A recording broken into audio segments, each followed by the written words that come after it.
Хәерле кич, кадерле дуслар, студентларыбыз, кадерле. Мин сезне бүген шат күрергә, бүген безнең шундый җылы өебездә, штаб Татар дип атала. Бармыз бүген монда беренче тапкыр килгән кешеләр. Есть те, кто первый раз сегодня. Про штаб, наверное, вы знаете от своих друзей. Дусларыгыздан беләсез, штаб безнең шундый ул оешма. Мәскәүдә без татарларны, башкортларны җыябыз. Монда һәм монда гына түгел, бергәләп җыелабыз һәм иң төп максатыбыз инде ул татарларны, башкортларны берләштерергә, аларга төрле вакытта хәрәкәт итәргә, бергәләп йөрергә, ярдәм итәргә. Һәм шу безнең бик күп клублар бар. Шулай инде безнең клуб Аксакалов, шундый бизнес-клубыбыз, клуб врачлар клубы бар, Гиппократ, бик күп клублар. Һәр шәршәмбе безнең татар мафия алып барабыз. Алар бик күп итеп җыелалар. Менә Алла бирсә инде яңа ел безнең була һәм беләсез инде без сезнең өчен 18 декабрь шундый зур чара уздырабыз. Һәм шул 18 декабрьгә әйдәгез, кем бара бүген монда булган? Күтәрегез кулларыгызны. Точно бара. Кызык алып баручыларыбыз була. Әлбәттә инде ул кыш бабай, кар кызы, шыршы да, төрле конкурслар, безнең сезнең яраткан дискотека, диджей, безнең өчен зур лофт бирделәр һәм анда без шулай итеп күңелле кичә уздырабыз. Кем акчаны җиткермәде һәм җиткерсә, миңа языгыз фамилиягезне, мин язырмын, безгә анда кешеләрне список буенча кертәбез. Дусларыгызны чакырыгыз, бу гомумән студентлар өчен генә кичә. Студентлар һәм бу арада чыккан студентлар өчен, сезнең дусларыгыз өчен бу кичәдә әлбәттә сезнең өчен кичә без инде киләсе атнага җыелмыйбыз. Менә 18 декабрь соңгы шундый бу елда җыелыш була. Шуңа күрә бөтенегезне чакырабыз шундый грандиоз яңа елга. Поняли, да? Это последнее мероприятие в этом году. Ну, как бы для вас 18 декабря вечеринка, отмечаем Новый год, закрываем год. А потом уже на следующий год только будем собираться. Так что максимально всех приглашаем на эту вечеринку, чтобы вместе провести этот Новый год. Сегодня у нас в гостях очень интересный спикер. Это предприниматель, основатель школы English Zone Адалбеков Эрнис. Он расскажет о себе, о своем пути становления. Мне кажется, будет очень интересно вам послушать. Давайте передаю слово вам, Эрнис. Спасибо. Я расскажу про 3 вещи. Первое – это про то, как выучить английский, потому что я являюсь основателем школы английского языка. 10 лет назад я основал школу английского, то есть курс английского языка в Бишкеке, это в Кыргызстане. Второе, я, наверное, расскажу про то, как, если вам интересно, какие программы есть для поступления за рубеж, в частности, в Америку, если есть какие-то предприниматели. Третья история будет про то, как построить бизнес или привлечь, допустим, инвестиции. То есть у меня вот опыт, так скажем, вот в этих сферах, и я попытаюсь рассказать максимально подробно про эти темы. Я не знаю, представился или нет, меня зовут Эрнис, я с Кыргызстана, я родился в Кыргызстане, вырос.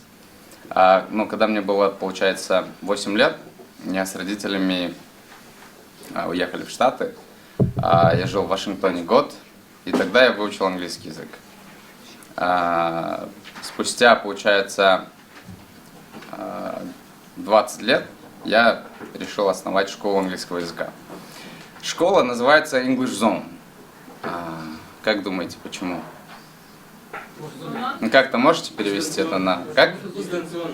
Нет, это, кстати, офлайн школа, это не онлайн школа, потому что сейчас очень популярная там онлайн школа, а у нас офлайн школа, да, то есть у нас офисы и как бы, другая среда и так далее. В общем, English Zone, как переводится? Увеличение английского, то есть Zoom увеличить. Нет. English Zone, ну, получается, да, зона английского языка, территория английского языка. У нас в офисах есть такое правило, мы говорим только на английском. И за каждое слово, сказанное не на английском, штраф в размере 10 рублей за одно слово. То есть наша задача – это построить среду англоговорящую. Вот чем как бы наша школа и отличается. Получается, ну, это я начал, когда мне было 21, сейчас мне 31. Получается, 10 лет назад я основал эту школу. На данный момент у нас 4 филиала, 2 в Бишкеке, 2 в Москве. Мы открыли вот за год 2 филиала. Я в Москву переехал 2 года назад, и мы начали эту школу развивать. Сейчас мы на стадии вот именно старта, сейчас раскручиваем и так далее. Поэтому, может быть, кто-то видел на Первой Тверской и Ямской у нас один офис находится там. Там написано English Zone, и там прям написано большими буквами, то, что мы там говорим только на английском. И давайте я попытаюсь начать вот опять с конца, да, как бы, чтобы вам было интересно. Тема, наверное, первая, это как, допустим, уехать в Америку. Кто бы хотел учиться или там просто съездить в Америку? Есть такие люди, кому это интересно. Первая как бы возможность – это программа именно для вас. Я буду пытаться рассказать, потому что я ездил в Штаты по разным программам. Я ездил в Америку первый раз, когда был ребенком, получается. Второй раз я ездил как студент по обмену, школьником. Третий раз я туда ездил в школу предпринимательства, получать там навыки и так далее. Вот, я думаю, что сейчас, сегодня я могу рассказать про именно этот случай. Если вы хотите, вам интересно, если среди вас есть предприниматели здесь? Предприниматели нет? Хорошо, допустим, если даже у вас будут какие-то планы, и вы захотите поступить и проучиться, допустим, в Силиконовой долине, я вот в 2017 году учился 2 месяца в Америке в университете Дрейпер, называется, это такой венчурный капиталист, который инвестировал там в Теслу, в Skype и так далее. И я туда поступил и получил там стипендию, учился 2 месяца в Америке. Для того, чтобы это сделать, то есть у вас должен быть бизнес, да, какой-то. Ну, на тот момент у меня был English Zone.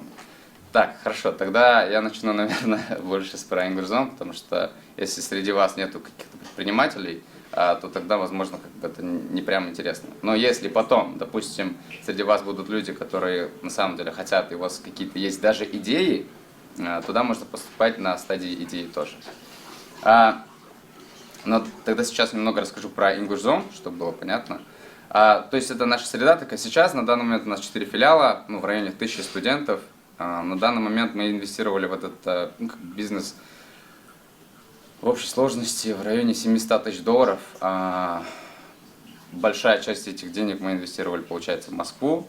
То есть именно это будет тема про привлечение инвестиций, если опять же про бизнес. Основная часть, допустим, которую мы начинали, вот по сути 9 лет назад я начал English Zone, и за это время особенно каких-то инвестиций я не привлекал. Я, получается, работал. Я начинал English Zone, когда учился еще в колледже, то есть в университете. Я начал этот бизнес за 16 000 рублей. Идея заключается в том, чтобы, опять же, создать среду. Кто здесь говорит на английском? Окей, ну мало, да? А кто хочет выучить английский? Как вы считаете, какое было первое слово, которое я выучил на английском? Есть идеи? Хай. А? Хай. Не хай. Как? Нет. Кто-то там говорит food, да, например, но это не так. А? Нет. Вот, I don't speak English. а? I don't speak English. I don't speak English, нет. Если кто-нибудь догадает...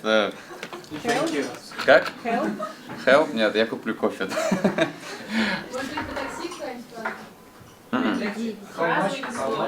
Нет. Нет, не доллар. А? USA, нет. Нет. Нет, I'm from Kyrgyzstan же. Нет, не так. Я просто говорю то, что I'm not from Russia, да, I'm from Kyrgyzstan.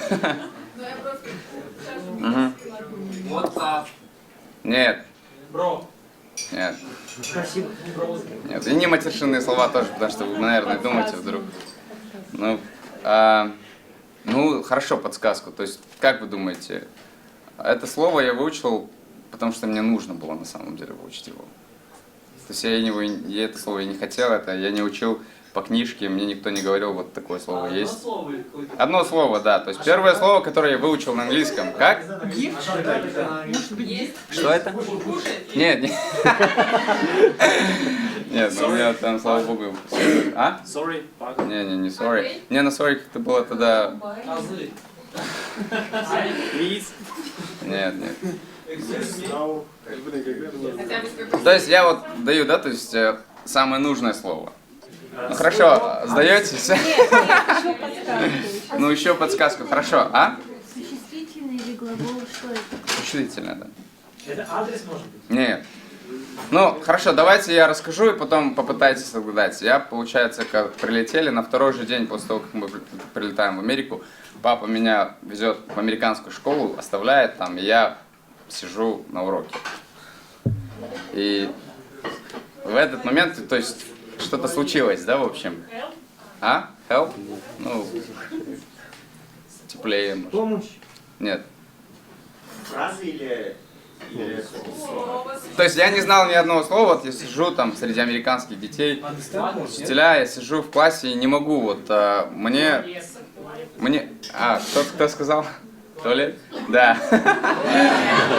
Туалет. Это было первое слово, которое я выучил. И, в общем, да, я тебе потом куплю кофе.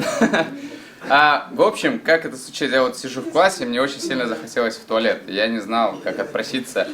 Я, получается, просто встал и начал выходить из класса, и ко мне приходит учительница и что-то спрашивает на английском.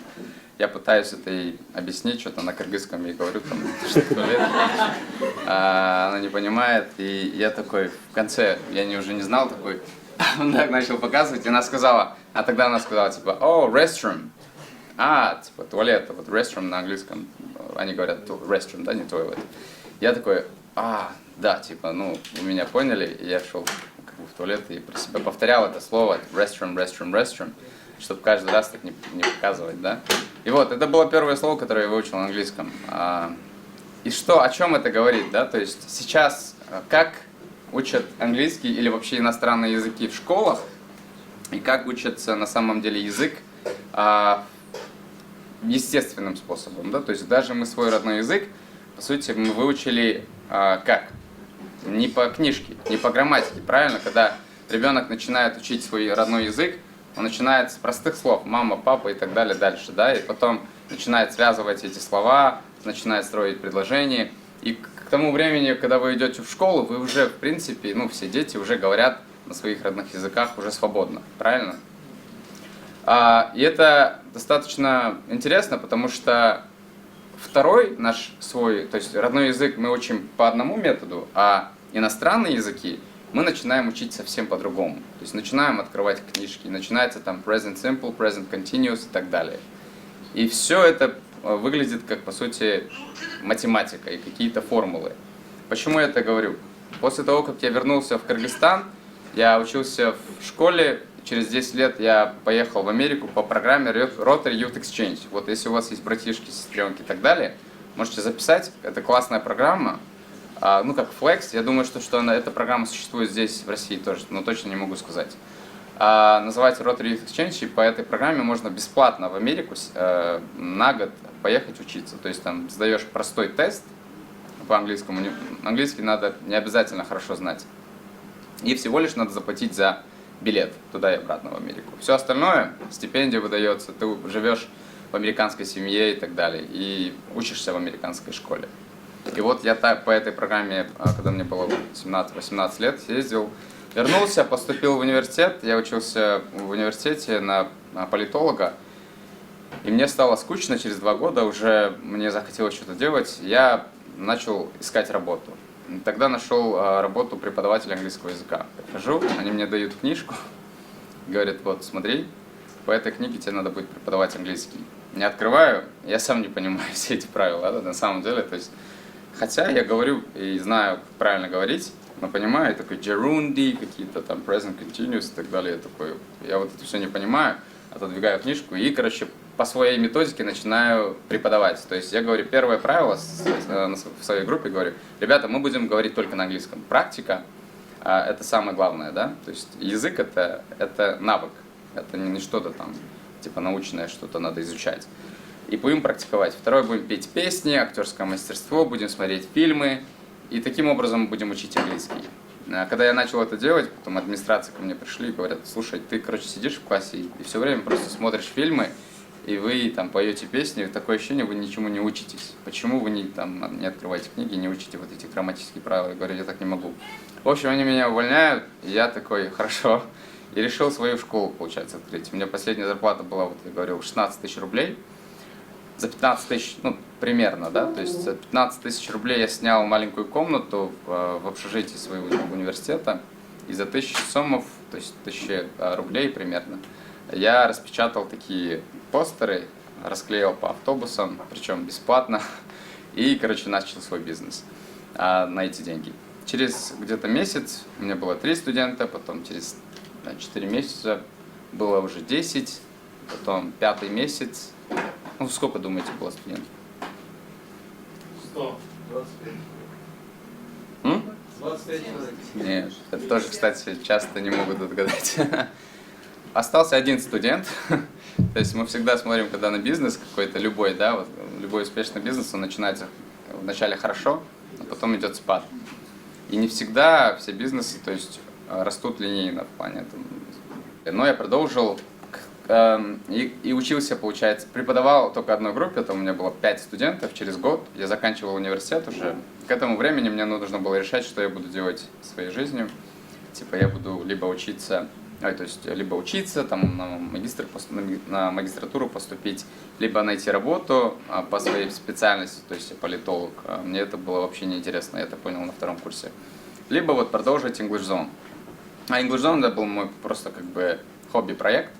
И за год я посмотрел, то, что вот эти студенты, которые со мной учились, 5-6 студентов, они смогли выучить английский. И причем говорили классно, некоторые из них поступили в университет и так далее. И я такой, вау, это работает. То есть одно дело, когда ты попадаешь, как я, в Америку, в среду, вот эту, но это самая лучшая методика.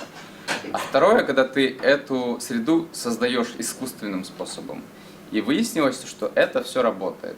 И тогда я решил, что я вот попытаюсь из этого сделать бизнес. Но у меня денег не было тогда. И нужно было искать инвестиции. Мне, в принципе, много денег не нужно было. Я искал там в районе 3-4 тысяч долларов.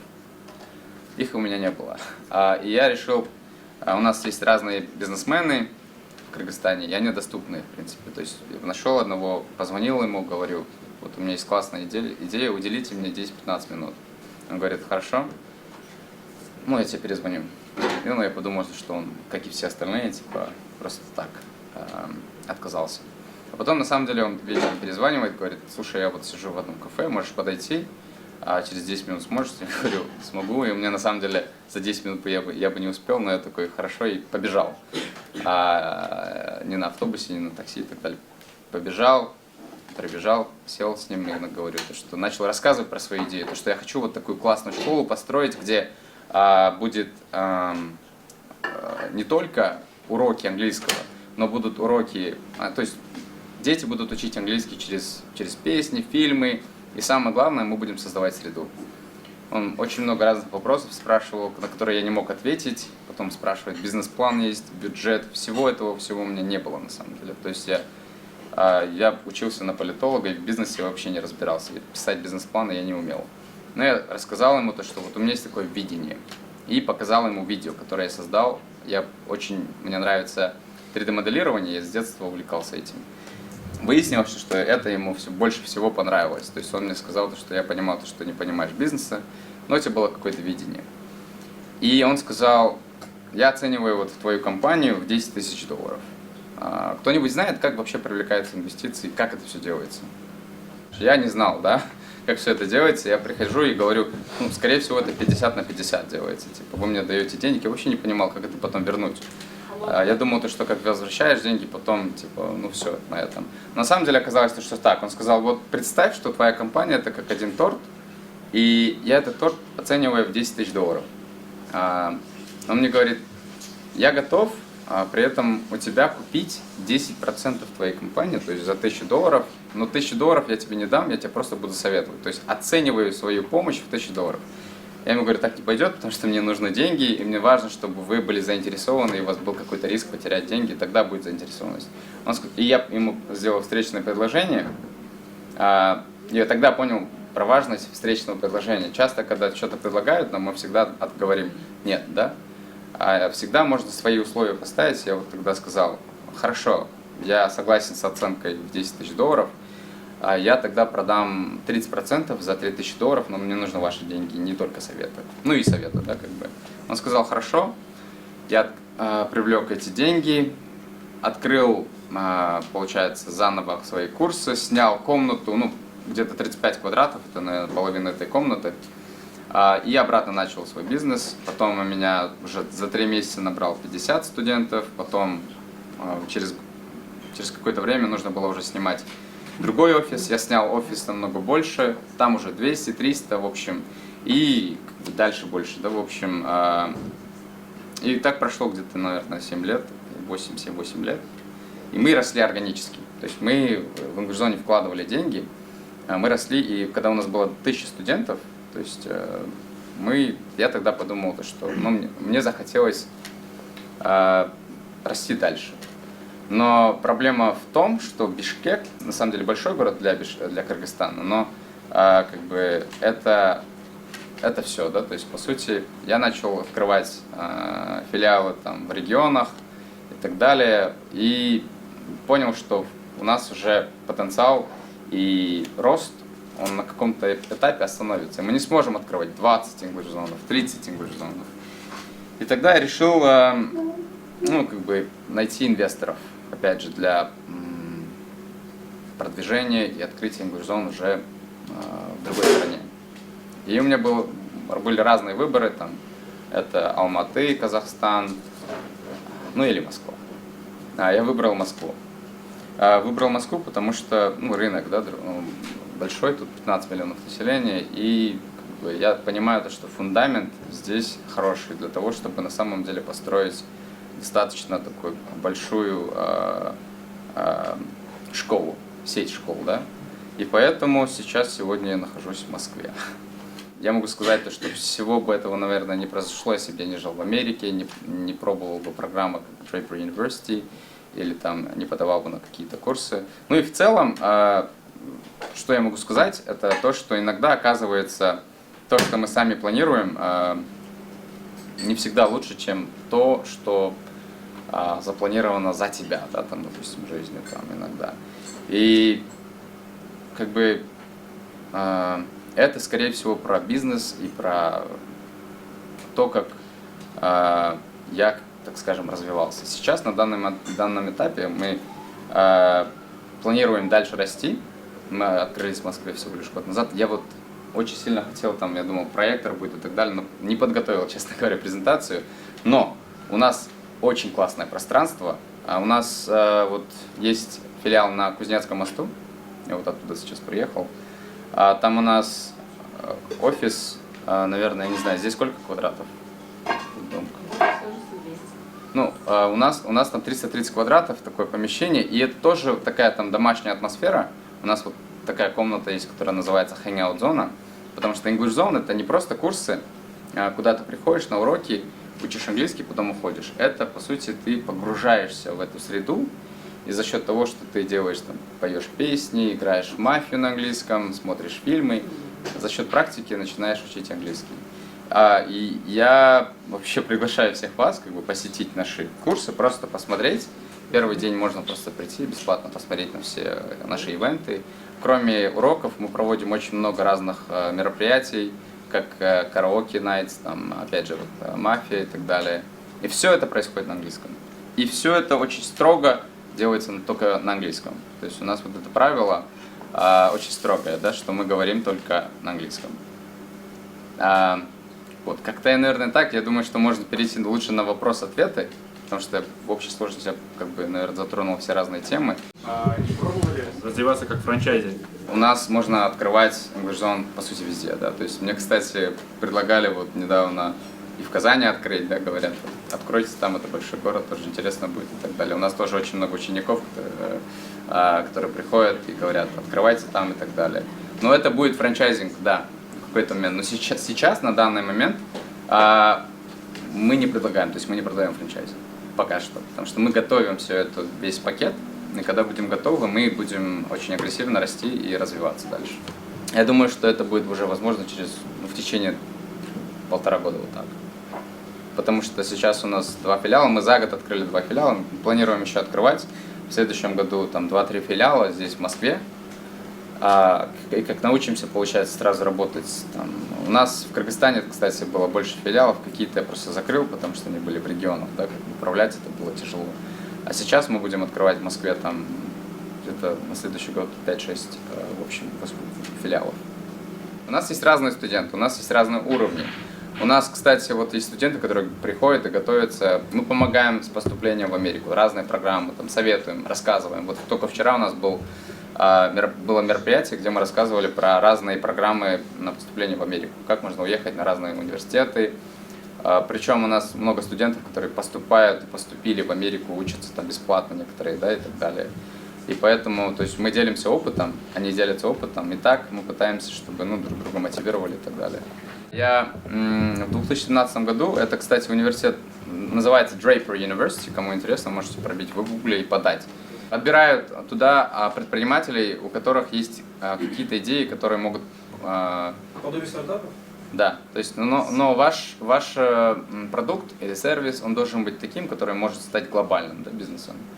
Я был очень рад, когда взяли English Zone, то есть и отобрали меня, потому что в всей Центральной Азии был только я на этой программе, это в Силиконовой долине.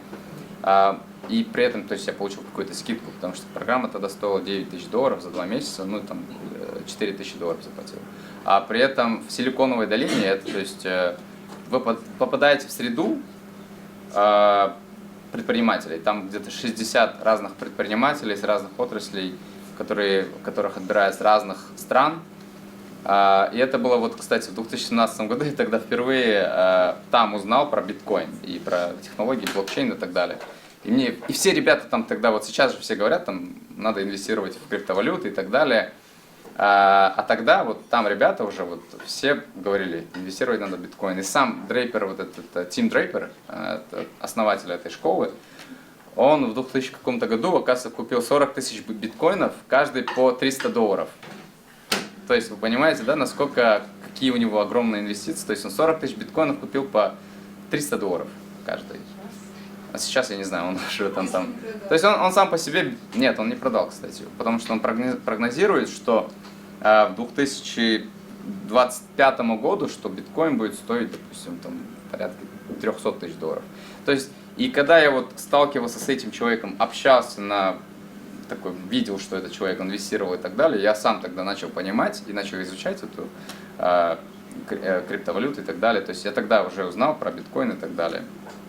Но не вложился, да, там, хотя нужно было там большие инвестиции, я не вкладывал в криптовалюту и так далее. Но вот разные там есть ребята, которые там планируют. С России, кстати, тоже были ребята, которые открывали свой стартап, как типа создавали альтернативу Сирии там, и так далее, Алекс и вот это все. И эта программа, куда вы приходите, если у вас какие-то есть идеи, проходите, потом есть дей питчинга, да, то есть это когда вы представляете свои идеи и могут инвестировать вас там до $250 тысяч, по-моему. То есть на этапе идеи просто могут инвестировать. Поэтому туда важно поступать с такими идеями амбициозными, да, которые могут поменять мир там, и так далее, повлиять на рынок на миллиардный рынок и так далее. Вот. И в принципе эта программа, она, я бы не сказал, что туда тяжело попасть. Очень важно просто как бы хорошо подготовить свой application, который там состоит из простых вопросов и видео. То есть нужно будет отправить видео, там, что, кто вы, что делаете, и какая у вас идея, почему они должны вас взять. В Кыргызстане мы не вкладывали ничего в маркетинг. То есть какой маркетинг, реклама там, в автобусах и так далее мы не использовали, только в начале, да, получается. И у нас очень сильно хорошо работало сарафанное радио и работает в Кыргызстане. И когда я сюда приехал, я также хотел, чтобы вот сарафанное радио работало. И мы поэтому сняли на Кузнецком мосту офис, там все переделали. И начали просто друзей звать, всяких разных там гостей, чтобы просто пришли, посмотрели. И старались сделать максимально так, чтобы их experience, так скажем, он был таким вау, да, чтобы люди приходили и говорили в шоке, там, вау, это что такое? Ну, вы сами поймете, когда вы придете в Мангурзон, потому что такого вы не видели точно, я гарантирую, да. И вот когда люди приходят и заражаются, и потом начинают учить английский, потом выучивают его и понимают, что это все работает, они начинают делиться этим.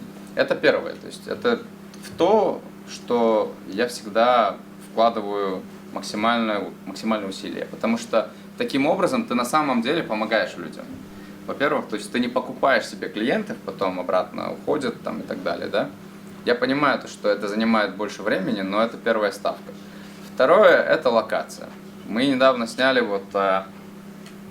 то есть открыли свой офис второй в сентябре.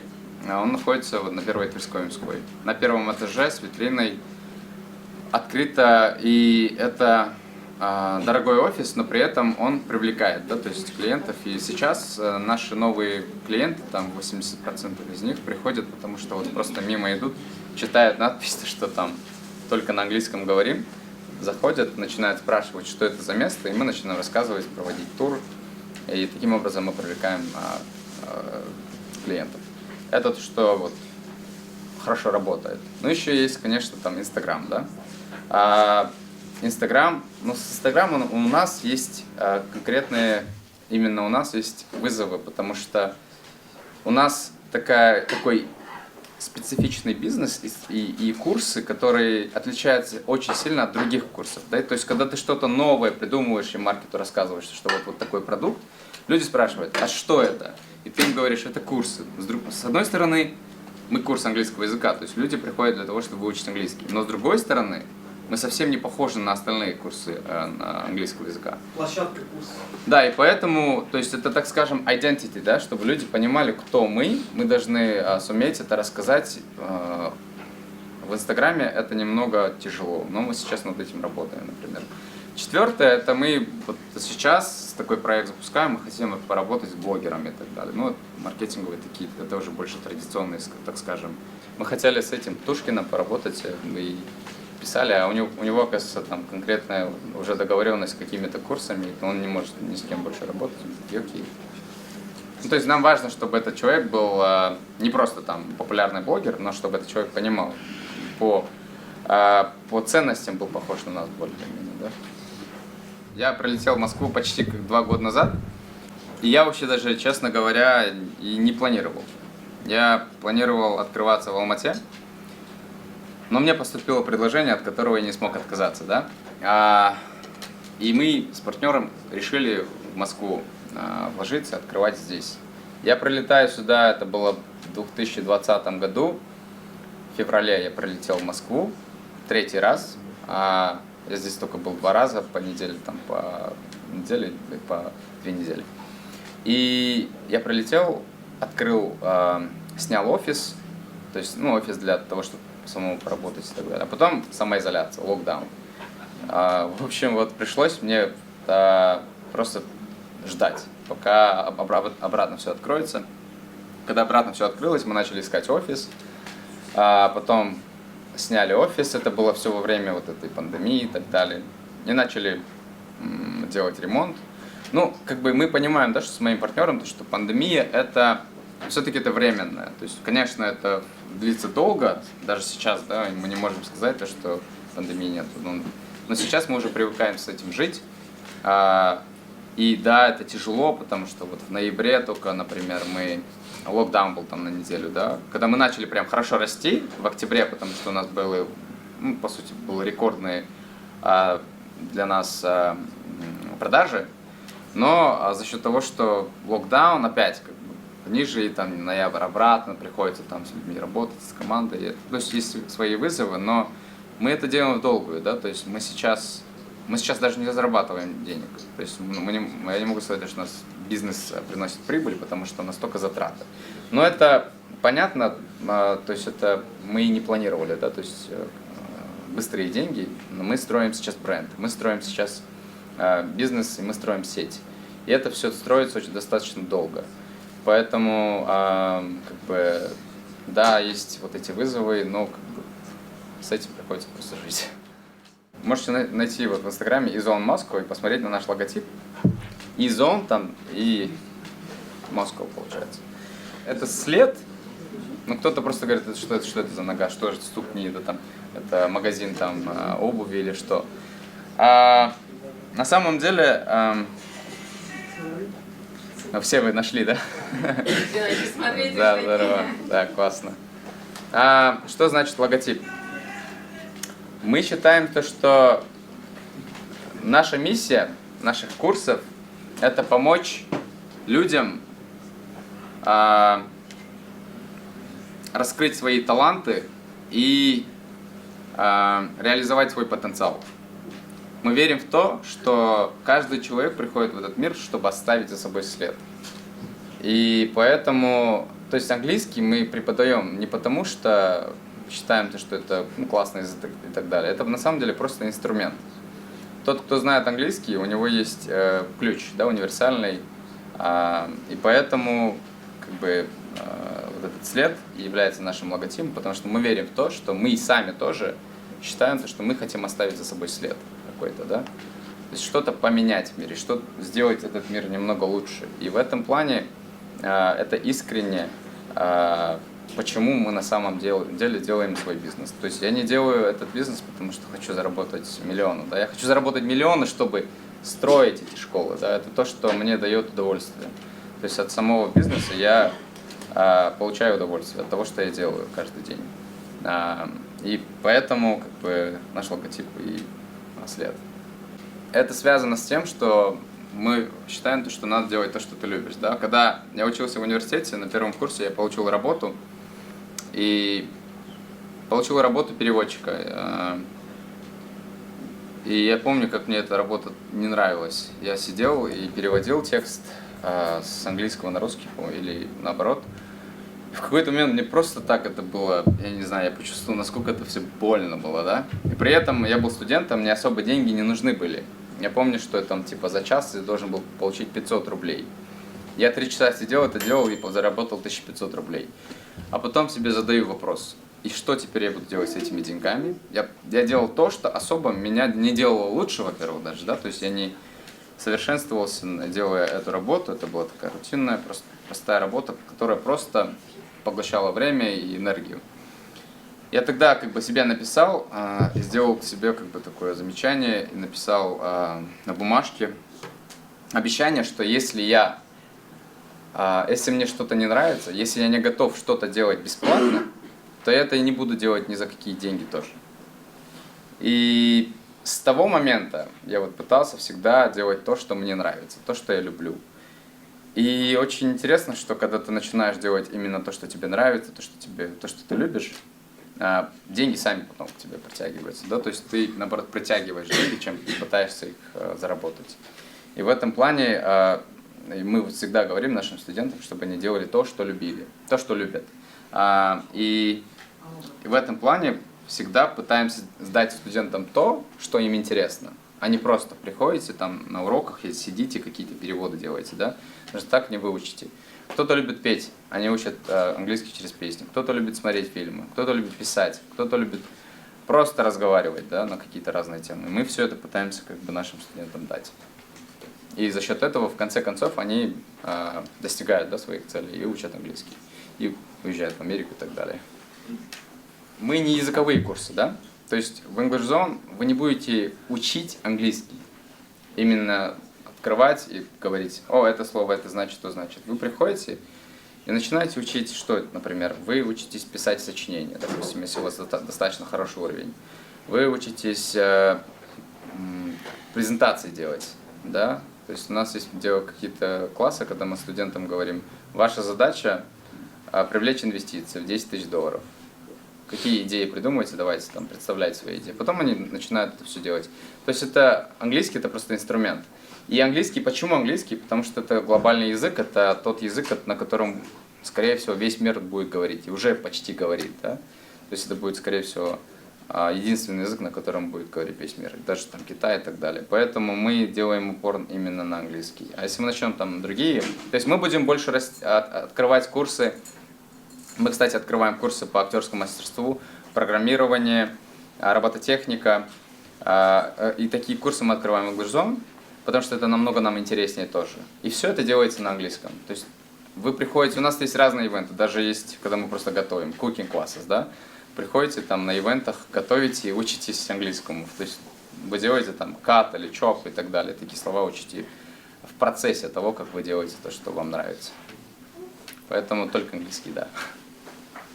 Мы можем организовать какой-то там день, когда мы организуем для вас тур. Покажем все, расскажем и проведем для вас какие-то, может, даже демо-уроки, где вы можете посмотреть, как все это происходит.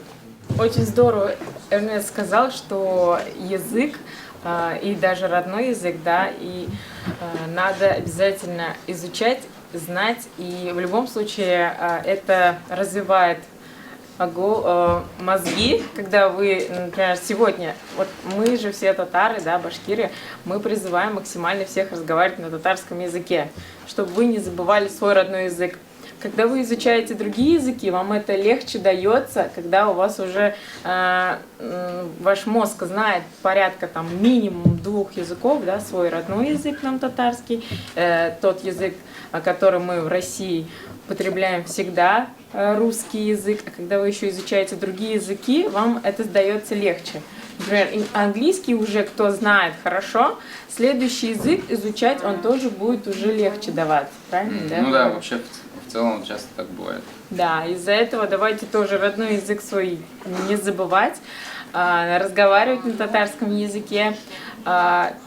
Спасибо большое вам за ваше выступление, вам, было да. очень интересно. Мы обязательно к вам пойдем, нам самим очень интересно, даже мы посмотрели, сейчас у вас и мафия проходит на английском. Я думаю, что вообще, если вот кому интересно, и вообще в целом, даже если не интересно, надо посмотреть, потом уже определиться, да, насколько это вам интересно, потому что можно будет поэтому организовать, я говорю, тур на какое-то количество человек, демо-урок провести мы там и все остальное, да, там мы можем показать вам вообще весь экспириенс, что такое English Zone, почувствовать всю эту атмосферу и так далее.